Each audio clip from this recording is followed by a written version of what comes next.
A girl of 8 is given milk to drink. There is sweet sleep in it. Before the sun goes down, she will be a queen. Outside, tens of thousands are lining a route between 2 hills, waiting to cheer her. No chronicler records the hour, or the room, or how much. And everything we know about that milk comes from one man. No one ever accuses him. He is the one who writes it down. Welcome to Westeros Within, where we journey into forgotten ages, hidden legends, and ancient mysteries. This is, After the Dance, the True History. Episode 2, A Cup of Milk. Before we begin, one small thing.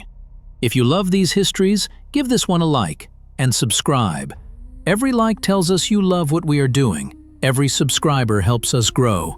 And that is what keeps us creating. And if you want to explore this world beyond these episodes, our app, Westeros Within, is out on iPhone, iPad, and Android. Every episode travels with you, alongside illustrated books that read themselves aloud, the codex holding every house and family tree, hundreds of wallpapers, and the new Atlas, a map of Westeros, where every castle opens into its own story. You will find the links to download it in the description below. Now, to a cup of milk. Last week, a king died of poison in his litter, and a wolf held a trial for it. 2 men chose the sword. 19 chose the wall. That was the war's last account. Settled. This is the first thing the peace asked for. It is the 7th moon of the year 131 after Aegon's conquest. The dead king's crown falls to a boy of 10. The same boy that king had held hostage and wanted gelded and wanted sent to the wall. 2 branches of one family still hold the same claim, and the war that was supposed to settle it is over. So the lords settle it the old way. A wedding. The groom is 10, the bride is 8, and they are cousins twice over on the half-blood. Before we put a witness on trial, be sure of the 2 children in front of it. Count what they lost, then ask what this hour turns on. The girl was drugged to get up that hill, and one man tells us so. Was that a kindness, or was it stagecraft? Start with the girl. Jaehaera Targaryen, born in the year 123 after the conquest, the last living child of King Aegon II. Born tiny, the chronicle says, and slow to grow. A sweet and simple girl. Simple is the chronicle's word. Her twin brother Jaehaerys went first. She was 6. 2 men came into the Tower of the Hand, hunting a prince, made her mother choose which son would die, and killed the other. She was in the room. The girl had witnessed the murder of her twin brother. The history says that outright. Her younger brother Maester went next, 3 years old, torn out of a white knight's arms at Bitterbridge by a washerwoman, and dead before the knights of that castle reached him.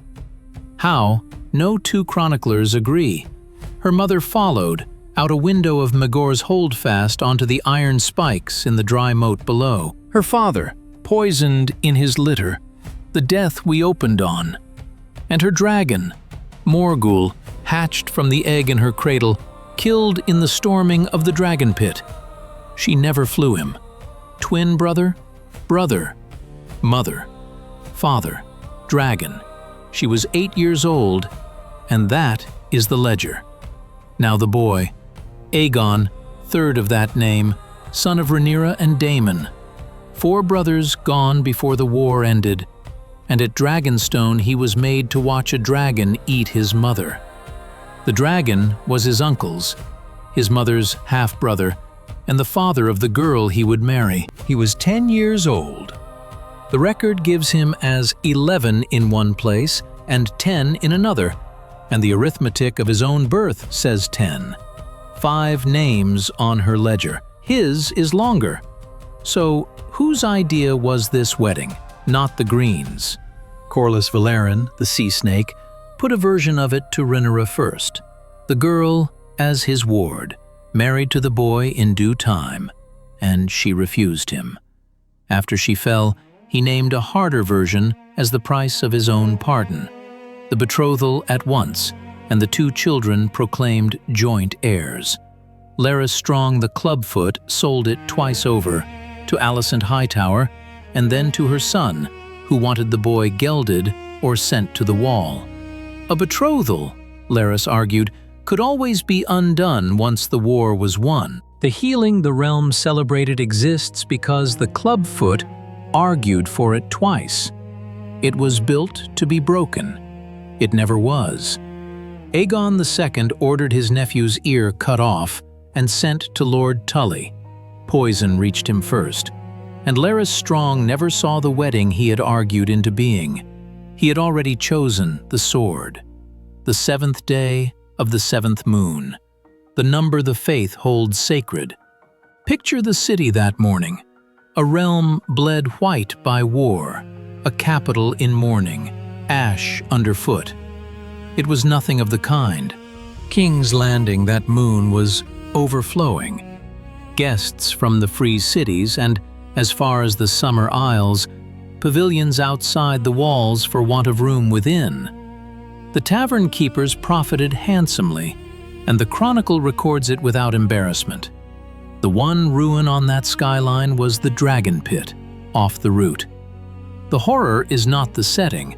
It is a roaring, profitable city in a good mood, and a girl of 8 coming up that hill to meet it. They were married outdoors, atop the hill, by a high septon the histories never name.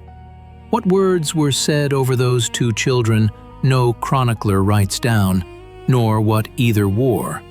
What the chronicles give us is a habit, not a costume. Under his velvets, this boy wore a hair shirt. One face was missing.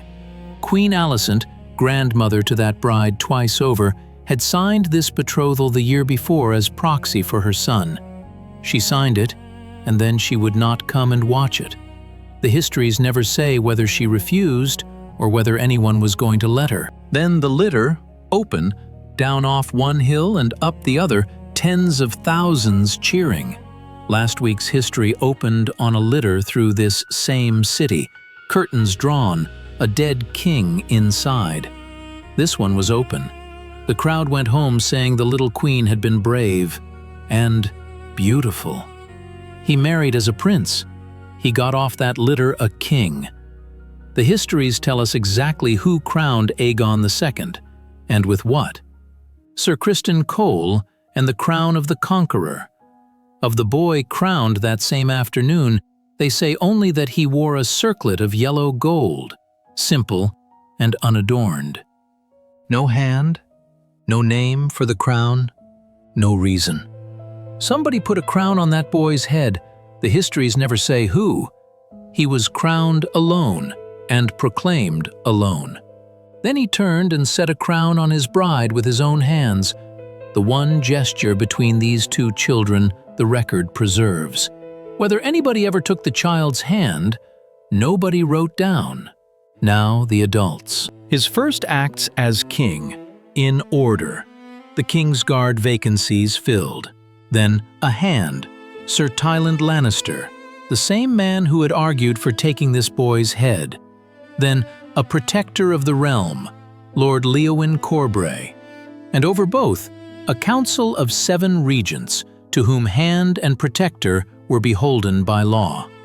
A green hand, a black protector, and 7 above them. An argument, not an accident. Hear the names. Lady Jane Arryn of the Eyrie, 37. The only woman among them. Lord Royce Cunn of Nightsong. Sir Torrin Manderley of White Harbour. Lord Manfred Mutin of Maidenpool. Lord Roland Westerling of the Crag. Lord Corlys Valerin, 78, whom the histories rank first. And Grand Maester Munkun. 4 of these 7 ruled Westeros for years, and no chronicler troubled to describe a single one of them. Whatever face you are looking at is ours. Septon Justice approved. 6 strong men and 1 wise woman. 7 to rule us here on earth as the 7 above rule all men from their heaven. Justice was a moralizer, and a line that clean is a sermon before it is a record. Mushroom, the fool, and the least trustworthy witness in these histories, gave it 1 line. 7 regents were 6 too many. Pity our poor king. Who chose them? The histories never say. 1 Reach Lord was left out. The histories say he never forgave it. Remember his name, Unwin Peak. Name them well. Within 18 months, 4 of those chairs are empty. Only 1 served the whole regency. Munkun, who held the chain because the last Grand Maester helped poison a king. He drugged the queen. He sat as her regent, and he wrote the history we are reading from. The wedding was a triumph. The marriage was another matter. Later, in a passage about the whispers inside the Red Keep, the chronicle stops and lets a letter speak for itself. To the Conclave of the Citadel. Not a private letter, but a maester reporting himself to his own order unasked. Both of them are broken, he tells them, and then this, in his own words. These are not normal children. They have no joy in them. They neither laugh nor play. The girl wets her bed at night and weeps inconsolably when she is corrected. Her own ladies say that she is 8, going on 4. Had I not laced her milk with sweetsleep before the wedding, I am convinced the child would have collapsed during the ceremony. That is the source. All of it. 1 sentence, first person, from the hand that mixed it. Her own ladies say. Even 8 going on 4 is not his judgment. He is quoting her ladies. Notice where the sweet sleep sits. It is the last thing he says about that girl. Then he turns to the boy and never pauses on it. He never says what he means by broken. The chronicle fills that in for him, in the very next breath. The twin she watched murdered, the 4 brothers he lost, the mother he watched a dragon eat. Nobody ordered it, so far as the record shows, and nobody is recorded objecting. 1 maester decided and told the Citadel afterwards. The histories give us the milk, and nothing else. So, a kindness or a cover-up? Take mercy first, and take it seriously. The only stated reason in the record is a physician's, and it is his. Without the sweet sleep, he was convinced the child would collapse. What she was asked to do that day was enormous. The effect he says he wanted is the effect the crowd reported. A man hiding something does not put it in writing to the Citadel, and yet he volunteered it to his own order. That is not a confession. It is a report, half account and half defense, lodged before anyone had asked him a question. And he does not say the child was collapsing. He says he is convinced she would have. He is defending himself against a disaster that never happened. Now, stagecraft. Her physician, one of the 7 regents whose legitimacy this wedding existed to prove, and the author of the book most of tonight comes out of. Every part of that day was built to be seen. The date chosen, the grandstands raised, the litter open. A bride who could not stand would have been a political event. No chronicler we have answers him. Not Mushroom, who never misses a scandal. Not Eustace, not Archmaester Gilden, who compiled the rest of them and shrugs at almost everything. And yet, that silence cuts both ways.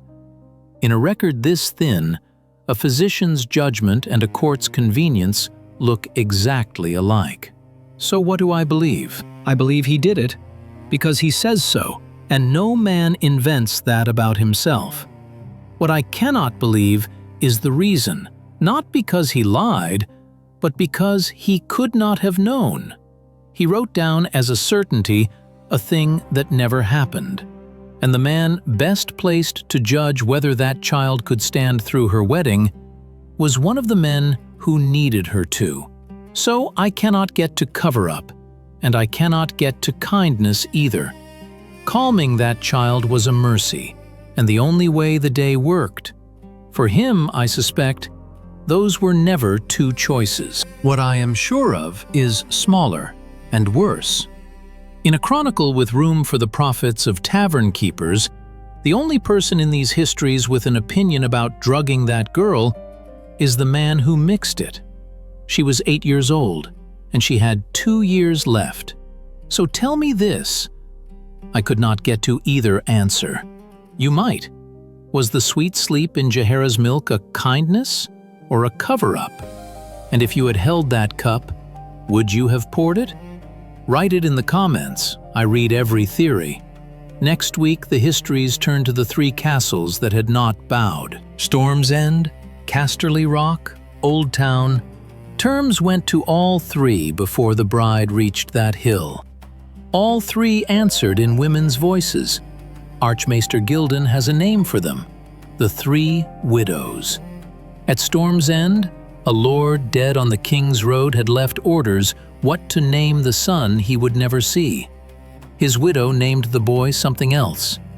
And if these histories have become part of your week, as telling them has become part of mine, like this video, subscribe to Westeros Within, and join me next week for the next chapter of the true history.